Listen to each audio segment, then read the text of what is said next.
Welcome back to our video series on organization development and resource mobilization. In this particular video, we continue our discussion on resource mobilization, and we go into looking at the resource mobilization landscape.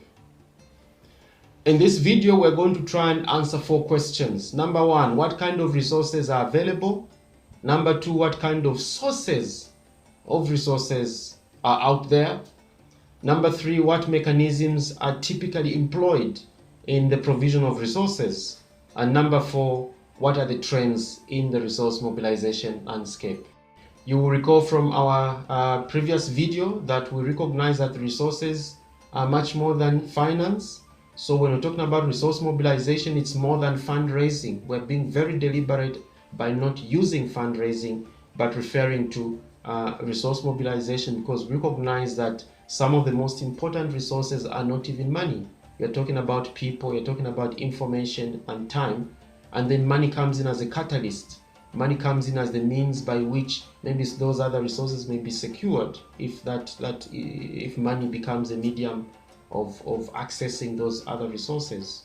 Well, what kind of resources are available? I've just deliberately picked two main categories. You have debt there and you have grants. Within debts, you have finance that is provided on commercial lending terms.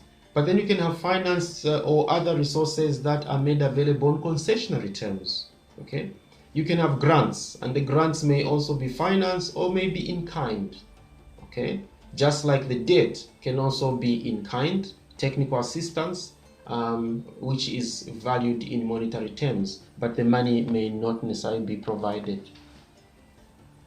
What kind of sources exist? We did say in our earlier video that it is possible to mobilize resources internally from retained earnings, from savings in one area or another, reallocation of resources where that is possible, and that's a discussion that we can have in a separate video. But in this video, I'll particularly pay attention to the external sources and try to unpack them. We're going to talk about this a little more later, but I just want to mention that it's possible to mobilize resources from friends and family. Even if it's a membership-based organization, it is possible to mobilize resources from members, from connected persons, the network connected to that organization. Okay. It is also possible to get resources from formal and non-formal financial institutions, angel investors, venture capitalists.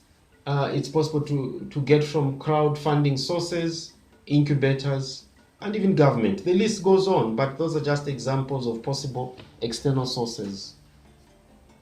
What kind of mechanisms may be employed? Well, there are traditional mechanisms such as debt and grants that I've referred to, but then we have also non-traditional emerging mechanisms, and here I want to highlight just a few.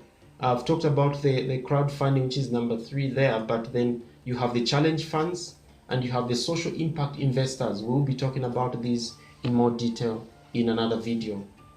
So I'll stop here and just provide you the contact details there for myself and Dale. And we'll, in the next video, try to unpack some of these funding sources and mechanisms. Thank you.